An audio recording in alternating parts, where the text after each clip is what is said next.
Hello, everybody. Thank you so much for joining us today. I'm Becky Liggero of CalvinAir.com. This is the Understanding and Reaching Latin America Players panel, and we have so many amazing panelists here today coming from all sorts of different angles of the industry, so some amazing insights to share. So happy to have them, and thanks to SBC for bringing us here today. What I'm going to do is start off by having my panelists introduce themselves, talk a little bit about how their company is involved with the Latin American market and why they are super excited to be involved in this space. So let me start off with Fernanda, please.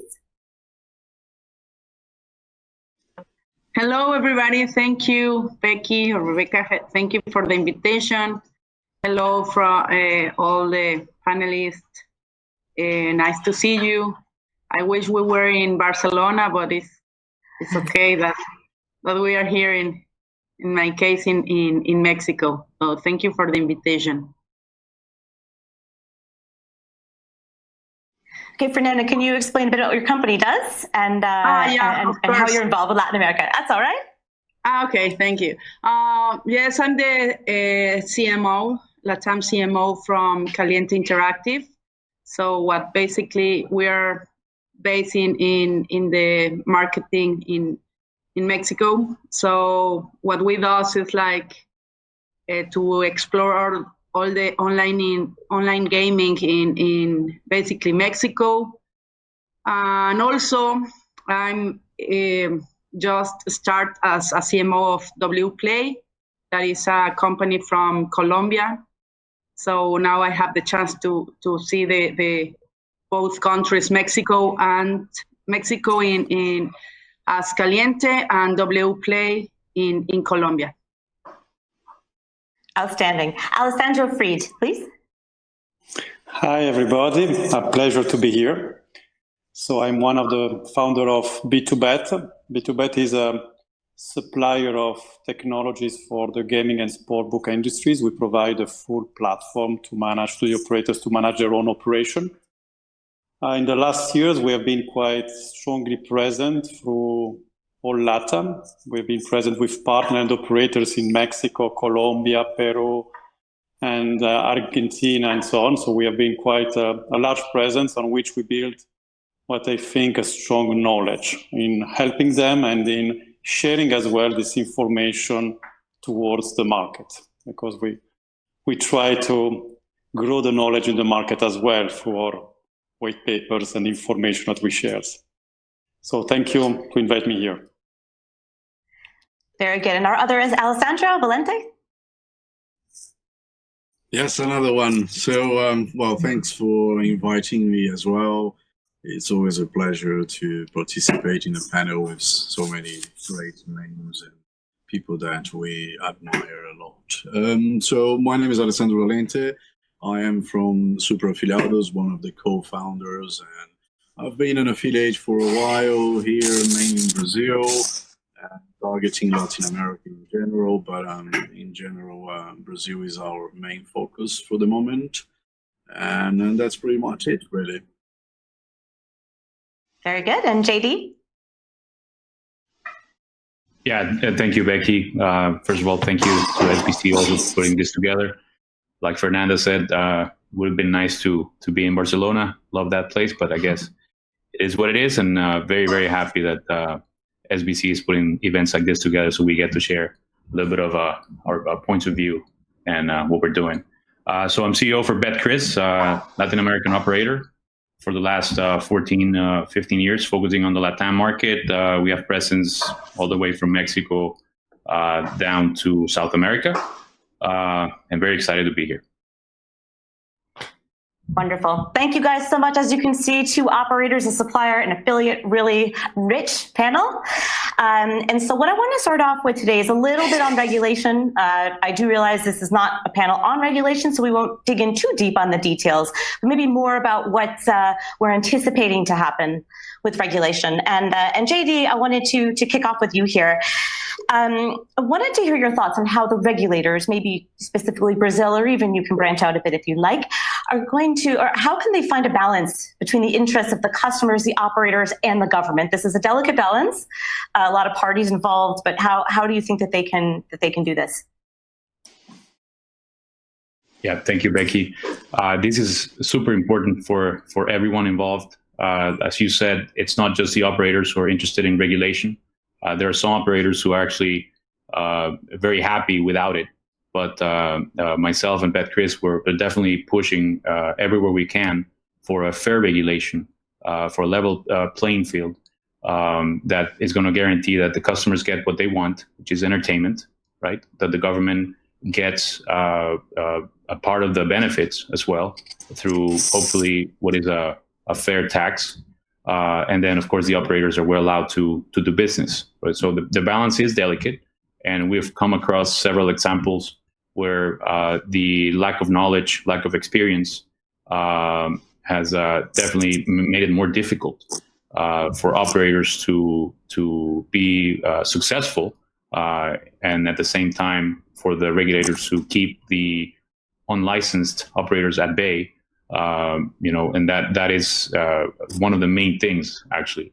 If the regulators work together with the operators to make sure that they provide the benefits, a lot of the operators are going to want to get licensed. And then the government will get more money in taxes, and then everyone wins. And then the government should play a part as well through the regulating body on making sure that the games being offered and all the processes protect the integrity of the business, protect the customers, which in the end is what we're all interested in. Very good. Thank you for that. And Alessandro Fried, can you maybe speak a bit about Brazil in particular? I know you have some big plans once the regulation pushes through there. What's the landscape looking like to you? Let's see that there was a lot of panel related to Brazil because at this moment there is a massive interest from a lot of operators, not only present in the retail of Brazil, but as well international operators that are looking with much interest to Brazil. A federal law passed 2 years ago, more or less, on which they define the time frame and the tax, what it will be. 2 years passed, they have another 2 years because the regulation allowed them to extend for another 2 years the process. So I believe that we will have, hopefully, regulated Brazil in 2022. Now, if I'm not wrong, I think around this date we'll have as well the general election, so we never know. Complications come, unexpected or expected complications still come on the table. Two things that is interesting to know is that the taxation, but its plan is quite high. We're talking about a taxation on turnover around 3%, exactly 3%, that makes a very high taxation from one point of view. And two, the discussion are not anymore around a licensing model, but it will be a model based on concession. And this means that we'll go through a bidding process. There will be a limited number of operators, but probably we'll have access to a licensing in Brazil. So I expect that the most realistic scenario will be larger tier one operators that will have the possibility to win this bid, probably in partnership with local companies in order to use as well their knowledge. Now, in this scenario, we'll have probably still a strong presence of unregulated operators that cannot access to this concession. So we'll have an environment where probably as well the government will not be able, as they did in Colombia, for example, to fight the presence of unregulated operators. With a regulated operator, but we'll have probably with an high tax, an offer that will be less competitive. So this will be most probably the scenario in Brazil that we will find there. Okay, thank you, Alessandro. And Fernanda, excellent, thank you. And Fernanda, can you speak a bit about Mexico and how the regulations there are impacting your player acquisition? Yeah, well, as JD may know, in Mexico, there's a lot of room to work. No, there is a lot of things to do in Mexico. It's not like Colombia, that is I think the best example in Latin America about regulation. And I think we need to follow the same model in Mexico as Colombia. So it's a little bit gray. No, in Mexico, we are working very hard, like to be totally regulated, because as JD said, it's good for the operators, and also it's good for the government to know all the rules that are the same for everyone, that we can compete like with the same opportunities, the same responsibilities and obligations. So, but I think will take time, no, with this government, but we are in the association and work very together with the government to explain this is important, because they don't know how to do it, no? So for them also it's new how to handle, but with the experience in Colombia and with the experience that we have in Mexico, because we have been, in case of Caliente, we have been operating there since 2015. So we have like a lot of know-how how to help the government. Very good. Very good. And Alessandro Volante, let us take a bit more focus on the affiliate landscape. I know that you're quite active in Brazil, like you said, you're sitting there right now. What do the regulations look like for affiliates, and what does the general landscape look like for affiliates? I mean, are we, where are they? Where do you find them? Who are they? Well, so first of all, the regulation is not even touching the subject of affiliation in Brazil. Let alone marketing. Marketing is controlled by the CONAR, an agency that regulates all the marketing activities. And probably we will have to face some of these regulatory, scopes from the CONAR. But for affiliates, it's pretty much a very interesting scenario where Brazil is kind of like an untapped market if you compare like to Europe or even America. So there is room for affiliates to come and enjoy some interesting profit here. Super Afiliados has been revamping the whole operation recently to cope with the demand. There is quite a few people interested in the country, and we're taking that very, very seriously. So yeah, but affiliates will not be, so far as I know, regulated by anything, which is kind of great, to be honest. Very good. Okay. So if we can shift our focus now to maybe talking about some sponsorships. I know that JD, there's lots of news coming from BetCris when it comes to Latin American market with the NFL and other things. But if we specifically talk about your sponsorship of a couple of football leagues, I believe they're in Mexico, how are you going to use your marketing dollars wisely when it comes to these particular deals? This can be a bit of a challenge to LATAM, as we know. Right. This is for me, right, Becky? Yep. Okay. Sorry. Yeah. We're not sponsoring a league in Mexico. In Mexico, we sponsor the national team. We're very proud to do so. And we're sponsoring at the LATAM level, the Major League Baseball and the NFL, the National Football League of the United States. And we also have some other sponsorship deals that we do, particularly one in Mexico with Atlantic, which we're also very proud of as well. The sponsorships are tricky, no doubt about it.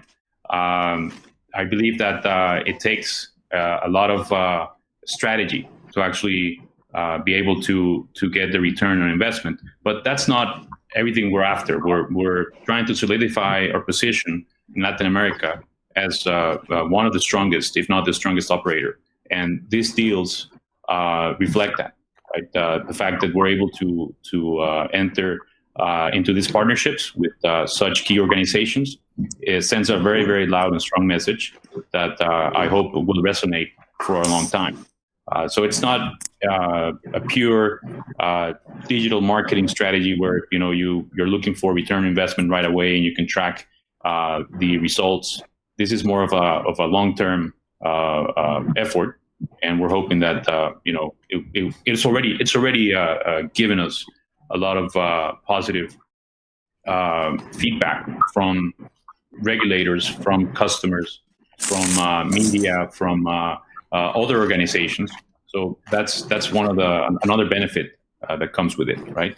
So again, I acknowledge the fact that it is tricky, all these sponsorships, because not only you have to make good on the deal with the league or the organization we're sponsoring, but we also have to activate it by letting everyone know that we are the sponsor, because it's not automatic, right? So every deal is different, and they all come with a lot of very good benefits. Most of them are going to be translating for us into special experiences for our customers, which is one of our key values, is to provide a different and special experience to our customers, and this plays into that strategy. Wonderful, thank you, congrats. Fernanda, could you please talk a bit about on how we can maximize marketing dollars when it comes to sponsorships for Mexico or even Colombia? Yes, first of all, JD, congratulations for the NFL sponsorship. Great move. Thank you, thanks, Fernanda. I'm for Atlante, okay? So as JD said, sponsorship is tricky, no? For me, it's like to build a brand. It depends of the strategy of each company. Like, there's not a rule of thumb that you can follow. Is to know your customer, to know what you want to tell to the market. Is a lot of perception. You know that when you make a deal like sponsorship, maybe the return of investment will not be immediately reflecting acquisition. Takes time to build a sponsorship. It's not like a performance campaign or media, digital, or affiliates. No, campaign is more long-term. Long-term is about more brand awareness. So sometimes I would like to say that there's a lot of studies in gaming and sponsorship, but it's a lot of things and a lot of work to do that. No, so in Europe, they have been doing a lot of sponsorship in the soccer team now in Spain. Now they have problems with that. So I think we're trying to copy the European gambling companies, and then we feel the market and we realize which of the teams are better or not. And at the end, we know that it's a long term, and so it's important to it's part of all the marketing business plan.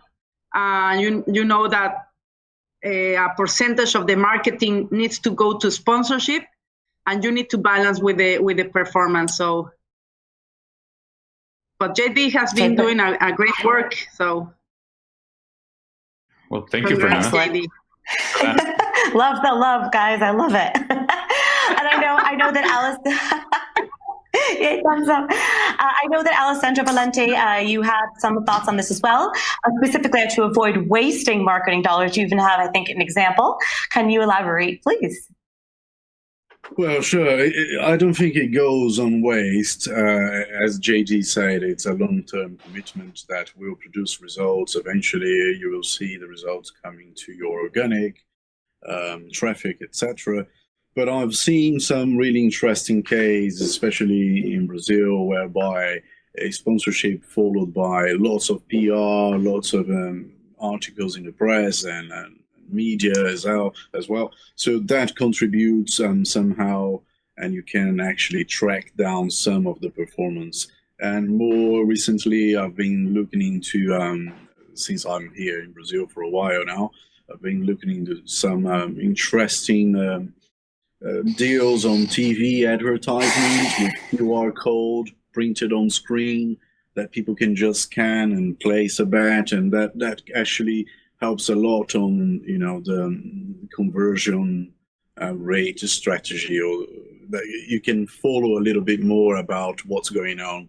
So it's not just like branding strongly and hoping for the best. It's sometimes doable to have a kind of a performance attached to it. So I've been seeing some of these interesting examples here in Brazil, and I'm sure JD is already planning something around that. And I've seen lots of press releases on Ronaldinho and on football. So it's probably something that, but some people, they are just not doing it at all. And that's when I think it's not a waste, but it's money that could be used wisely. And sometimes it's just like, because you have lots of money to put in a sponsorship, you just do it. But yeah, so that is my very humble perspective on sponsorship. You have to do the best out of it. You get a sponsorship, which is great, marketing channel, one of the best exposures, but then what do you do with that? You know, so making use of that, digitally speaking, I think is very beneficial as well. Very good, thank you. And Alessandro Fried, it's your turn. We're going to talk about emerging marketing channels now. And actually, just this morning, I received a PR from BtoBet about a partnership with Top Play. And you were announcing how powerful the Rappi platform is in Latin America and how you're getting involved with it. So can you share with our audience why this is super exciting for you and BtoBet? Yes, as BtoBet, first of all, we always try to support operators to move from retail to online, because we know that LATAM is still mainly driven by retail.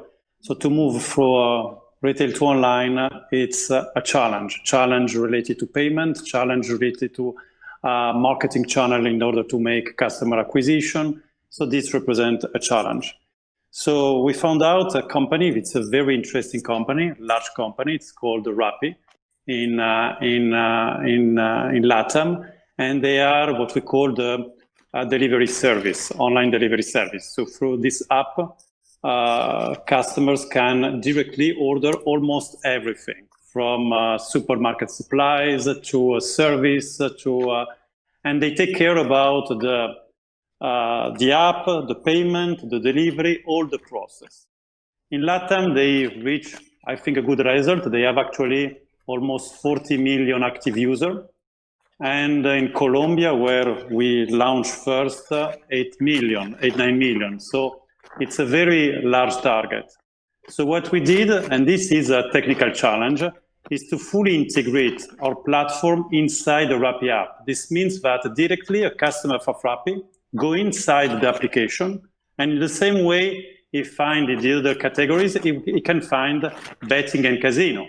Then he can select the operators, our operators, for example, in Colombia, and directly they can, inside the Rappi app, use the money they have in their wallet, plus bet, play casino games, play virtuals, and so on.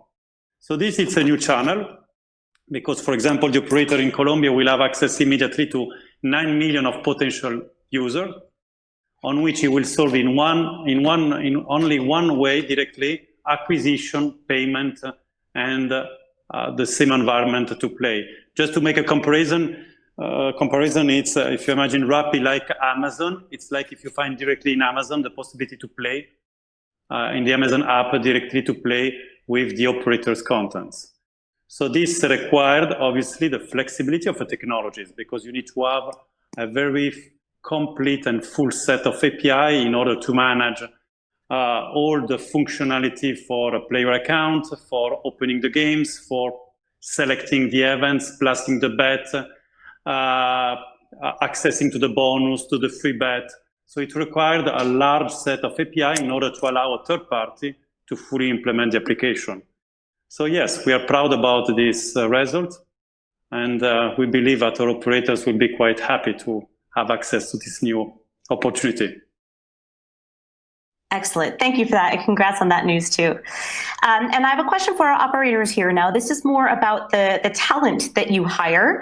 I know in many, many discussions, we've discussed that it's incredibly important to have a physical presence in LATAM if you want to be there. But I wanted more information from you guys on exactly what positions need to be hired on the ground, perhaps customer service, this kind of thing.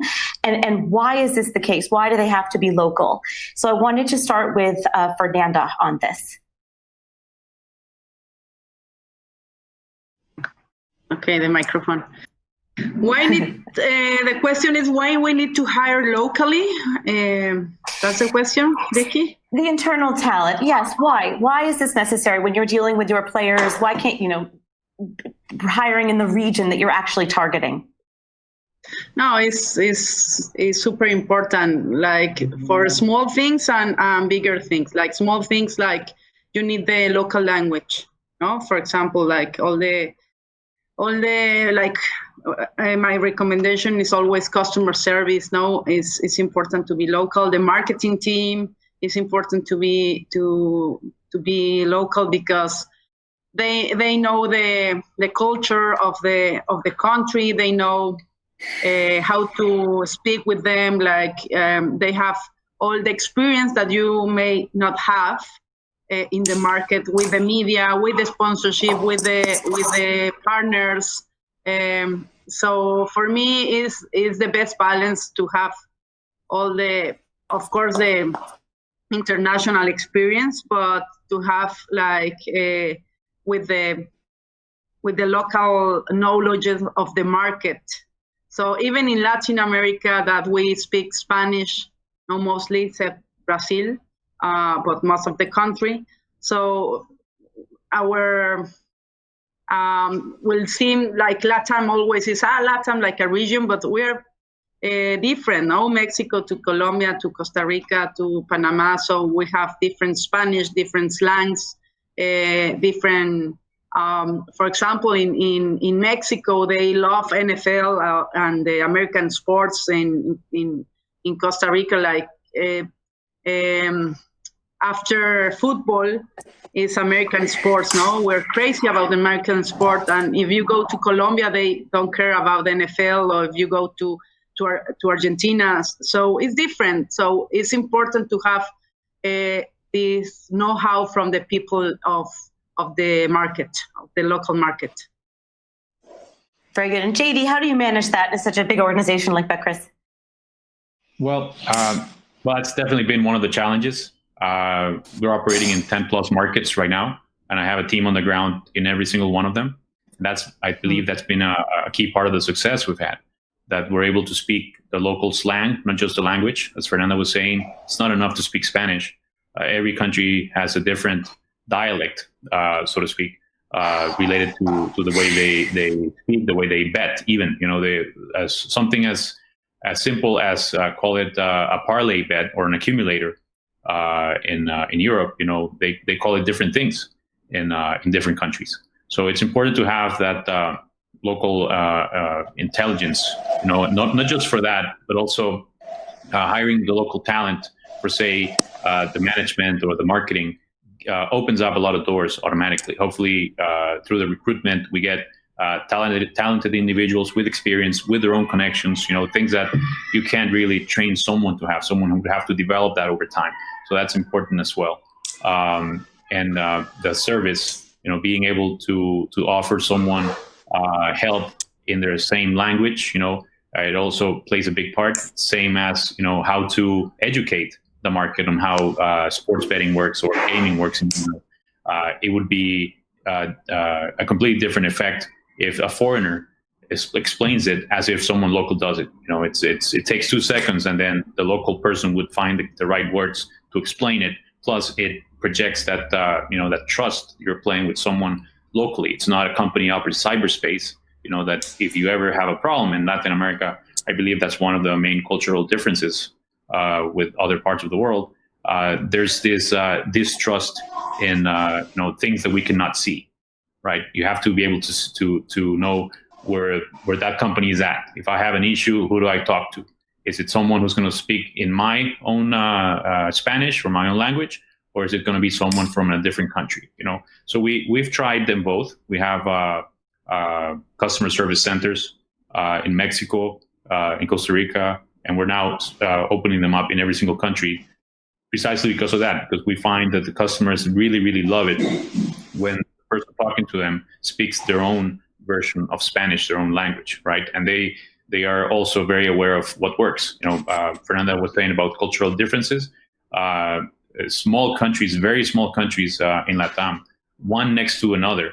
I mean, countries that normally in a European country or in another part of the world would be cities of a big country.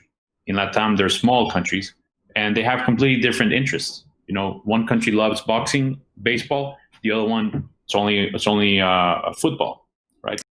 So it's everything is different from as soon as you cross the border, and then you have to find the balance between concentrating on what everyone likes, and then find those key aspects that would give you an edge locally, right? So it's very interesting, and that's something that we've been developing for a long time. We still do. I mean, now we're preparing for Brazil, so we're putting together a team. We have already prospects for all the key positions in Brazil. You have to there more than anywhere else because of the language, but that's the same approach we apply everywhere. You know, the whole, and this might, you know, I've been saying this for a long time, and I'm not the first one. The whole thing, you know, about thinking globally but acting locally. I mean, that's a mantra of ours, definitely. Very good. Thank you so much for that. And Alessandro Volante, anything that you wanted to add? No, I just like to see this kind of a thing coming from BetCris, hiring local people that will make a difference. This kind of commitment helps the affiliates and helps everything. So it's good for the environment. And we do see a lot of difference. Sometimes a website that is partially translated in Portuguese from Brazil and Portuguese from Portugal, and the difference in conversion rate and retention rate is completely amazing. So it's very good to see that JD is doing that very well done. Lots of thumbs up. Fantastic. Okay, guys, we do have a number of questions that are piling in, so I'd like to dedicate the next 10 minutes to answering as many as we can. This is awesome. Thank you so much to the audience, because this is what makes a panel fantastic. So let's start off with Leonardo Baptista of Play for Fun. He's talking about payments here, obviously. He's saying that he knows about the payment methods and the importance of the operators, and he does say, congratulations, JD, for the amazing work coming out of BetCris. But he wants to know about affiliates, more specifically for affiliates. So who would like to take this one? Well, I could. Alessandro. Yeah, well, I could. So, yeah, Play for Fun has been really interesting case in Brazil. They grew so fast. They are now plugged to over 100 operators, and that makes a difference for affiliates as well, because the speed in processing payments keeps the momentum quite significant to the players. So it is very interesting to see that Leonardo is here asking questions about affiliates. So it does impact the results for affiliates as well.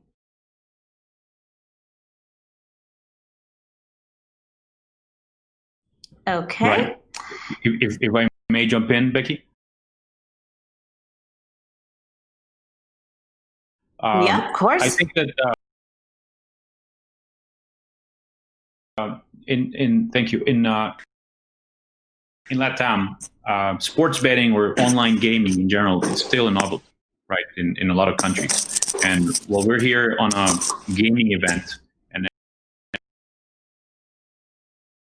everyone watching this and all of ourselves here in the panel, we live this thing. We breathe it every day. We dream about it, you know. So we think it's normal, but out there in the normal person walking down the street, chances are they don't even know how it works. So there's still a lot of room there's a lot of I guess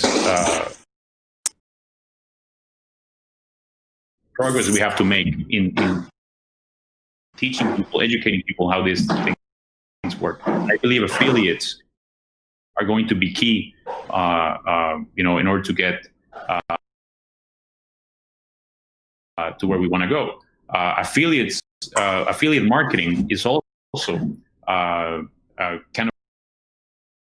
of a new thing, especially when it's related to gaming, right? For the most part, affiliate marketing in LATAM, I believe, has been used for sales of cosmetics or catalog shopping. So affiliate marketing, where it's an online property, sending traffic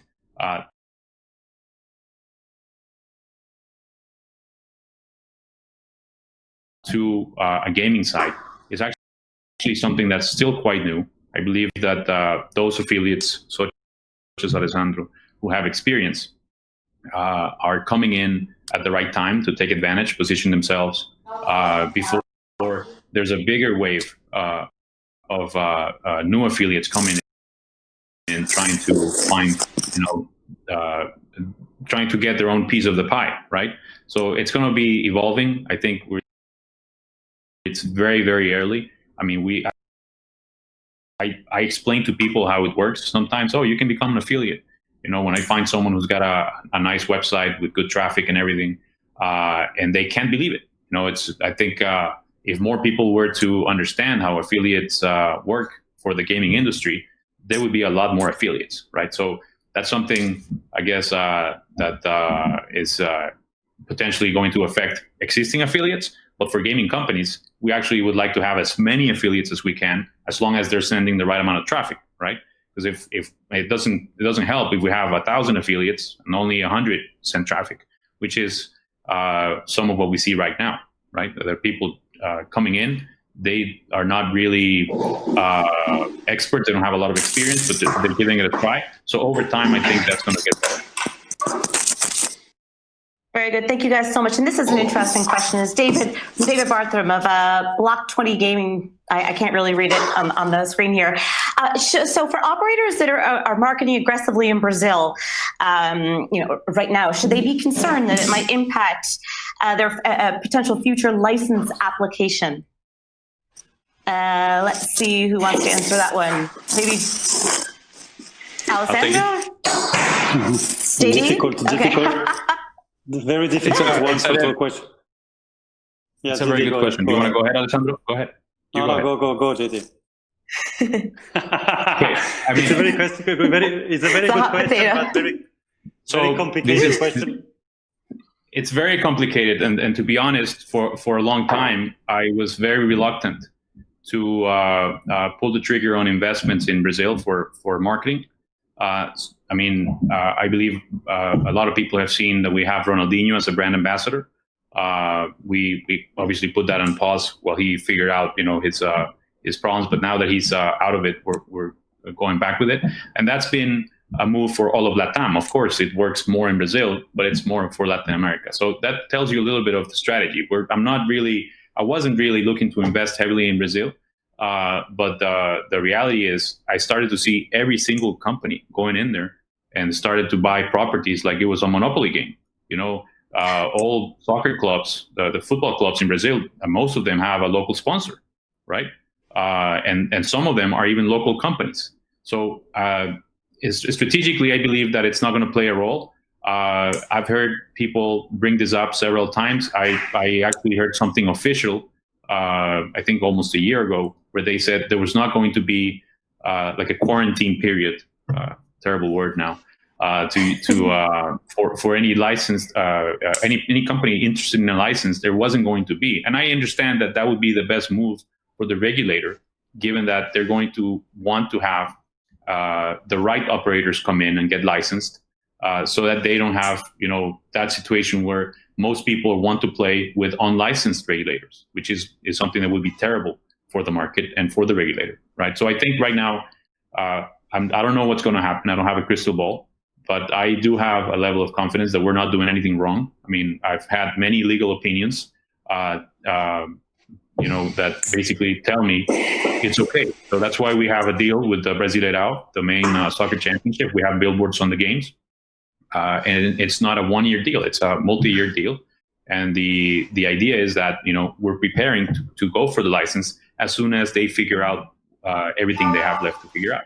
So it's I think it's again, like with everything in gaming, it's a situation where you have something very new. You have a regulator or a government trying to figure out the best way to regulate the activity, and then you have the soccer clubs very interested in getting some money coming in for sponsorships. Another thing that they desperately need right now at this moment too.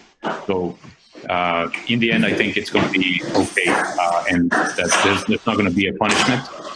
And I hope that that's the case, of course, to those companies that are investing in the local market. But I'm seeing several companies that are entering. I'm seeing from Europe, but I'm trying to enter in Brazil. Most of them with no pay services or with agreement in order to collect players' information, data, in order to use them when the regulation come in place. So, but there is a lot of activities around in this moment in Brazil. Very, very good. And guys, we are out of time. I know there's some more questions in here. So what I will do is kindly ask SBC to pass those questions on to me, and I will see if I can get some answers for you from the panelists offline. I want to thank, first of all, our panelists so much for being here and sharing your words of wisdom about this fantastically exciting market. And thank you so much to SBC. This is a ton of work to put this together. And we thank you so much. And thank you guys very much for joining us for the panel today, all in our audience. Thank you so much.